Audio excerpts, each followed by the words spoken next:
All right, so in this bonus section, I am going to be talking about the concept of prompts. Think of a prompt as more than just text. It's really the blueprint for how an AI agent thinks, speaks, and behaves. And I'm going to share with you how a strong prompt is structured so that you can have the best result. The first thing is the role. This is where we define who the AI is supposed to be. It sets the tone, the personality, and the authority. So for example, we can say, your name is Alex, a friendly and knowledgeable digital business development representative with over 20 years of experience in home services, customer service, and lead generation. So we just set the context for it. And then the second one is a task. So this spells out the job to be done. It focuses the AI on the goal of the conversation. So for example, your job is to greet inbound callers, answer their questions, and if they seem like a good fit, then schedule a free quote appointment with the team. And then the third thing is context. This is where we provide the background information and the conditions that shape the conversation. So without context, the AI just won't know what environment it's working in. So for example, we can say most callers are homeowners or property managers that are concerned about damage, leaks, or general wear and tear on their exterior of their house. And then fourth is a conversation flow, which is where we outline step by step how the conversation should unfold, including things like the opening lines, the questions, and the branch paths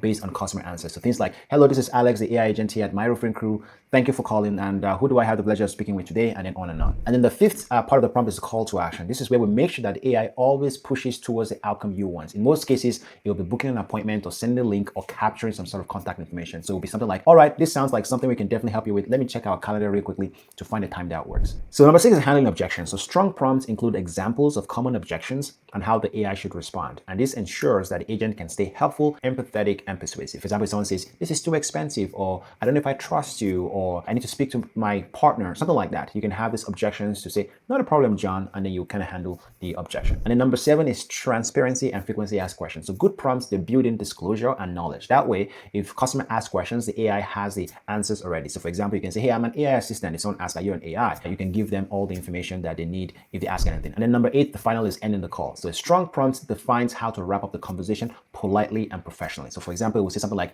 okay, I booked the meeting for XYZ time, and I will send you the invite. Thanks again for your time. So those are the structure of how to think about a prompt. And why does this matter? Well, when you design a prompt with these elements, you're giving a clear guardrail to the AI on how it should handle the conversation. You're giving the role, who it is. You're giving it a task, what it needs to achieve, what's the outcome, and why are you here, and what are you here to do for me. And in the context is what environment it's working in, so it understands the nuances of how people might behave in that environment and act accordingly. And then flow is how to get there. And then the call to action is the actual goal, what you want it to do. And then objections and frequently asked question is how to handle bumps along the way. And the ending is how to close cleanly, so that way you have a very well robust and designed agent. And this structure is what makes the difference between an AI that sounds robotic and one that feels like a real helpful team member and almost human, so to speak. So that's it, everything you need to know about prompts. And thank you for watching. We'll see you later.